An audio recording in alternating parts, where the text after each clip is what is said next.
తన ప్రాణాలే నీవని ధర్మేచగా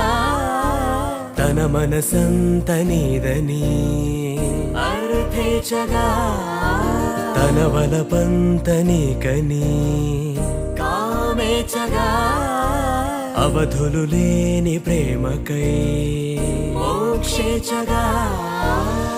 మూడు ముళ్ళతో 7 అడుగుల అగ్ని సాక్షిగా ఇద్దరు ఒకటిగా మారగా